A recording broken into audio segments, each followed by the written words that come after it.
Welcome back to Beyond the Box Score. We've dissected the drama, the stakes, the stars, and the shifts of momentum heading into Game 6 of the 2025 NBA Finals. Now in Part 2, we step into the final layer, the part where statistics meet psychology, where matchups clash at a molecular level, and where fate chooses a champion. This is the war before the parade, and it's time to predict who lifts the trophy.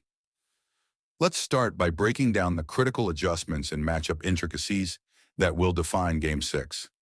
The Thunder are on the brink of their first championship since the franchise moved to Oklahoma City. But this isn't just about the destination. It's about how they've redefined the journey. Game 6, at its core, will be determined by tempo and touches. If Indiana wants to claw their way back into this series, they must control the pace from the opening tip. That means getting out in transition, even after makes. Rick Carlisle knows his half-court offense has stalled with Haliburton hobbled, so you can expect to see an uptick in early offense and dribble handoff actions involving Nembhard and Siakam. Siakam in particular becomes the fulcrum. In Game 5, he shot 10 for 18, but didn't get to the line nearly enough. Expect Carlisle to call his number early to attack Holmgren in isolation and force defensive rotations. Siakam's footwork and physicality present problems for a slim-framed Holmgren, especially when he draws him away from the paint. One option Carlisle might consider is staggering Siakam and Haliburton's minutes to keep a primary scorer and initiator on the floor at all times. In the second unit, Obi Toppin could find value stretching the floor and slipping into empty side pick and rolls where Indiana has seen mild success. For Oklahoma City, the approach remains disciplined. Don't overhelp. Don't foul shooters. Let the length and lateral quickness of Dort and Williams funnel Indiana's drives into Holmgren's reach. When OKC is locked in defensively, they rarely give up corner threes, and Indiana must find new ways to generate open looks beyond the arc. One critical chess piece. Isaiah Joe. In games where he logs 20-plus minutes, OKC's spacing and offensive rating spike dramatically. He's a zone buster, a momentum turner. Look for Daewin to unleash him when Indiana tries to collapse on SGA's drives. When Joe hits his first shot, you can feel the crowd swell with anticipation, and it often opens floodgates. Let's not forget Cason Wallace. He's emerged as a reliable on-ball defender in short spurts. If Haliburton is limited again, Wallace may take more responsibility to disrupt Nembhard and pick pockets in transition. Now let's talk about the hidden engine. Rebounding. In Game 5, OKC dominated the glass by +9. It wasn't just Holmgren. Jalen Williams, Lou Dort, and even Caruso contributed. The Thunder's gang rebounding strategy is designed to punish Indiana's smaller lineups. If the Pacers go small with Toppin at the 4, they risk giving up crucial second-chance points.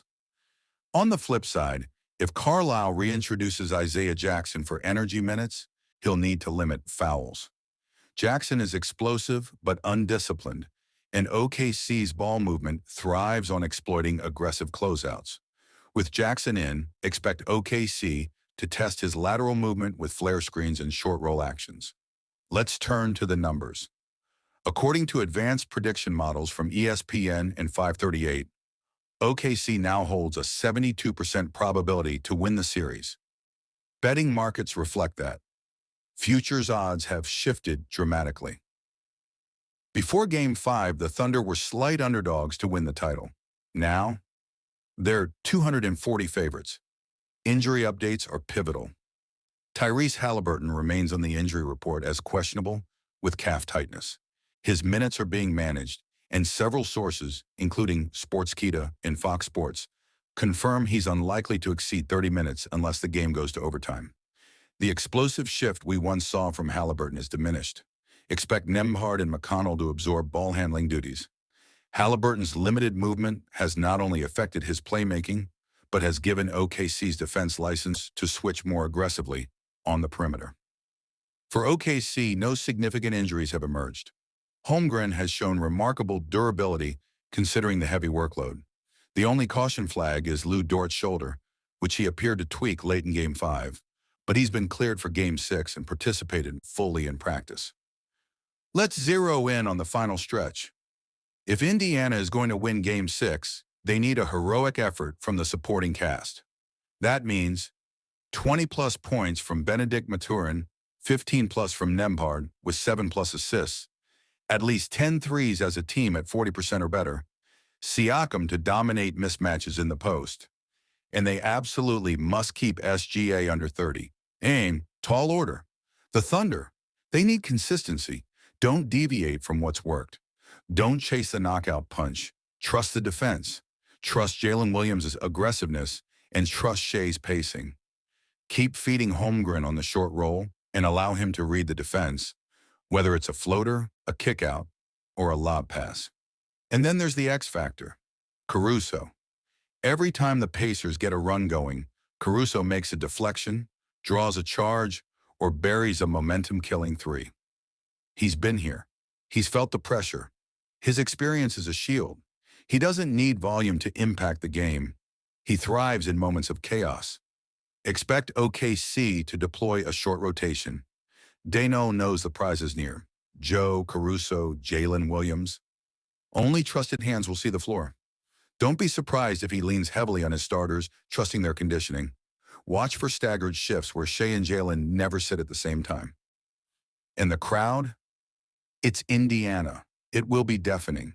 But OKC has shown poise beyond their years. In the entire postseason, they've lost only 2 road games, both by single digits. Shai has never let hostile environments dictate his rhythm. If anything, it fuels him. Let's talk final prediction. SportsMole, Doc Sports, and RealGM consensus models lean toward a 6-point OKC win. The spread at most books is 2.5 Thunder, and the over-under has dropped to 222 due to Haliburton's limitations.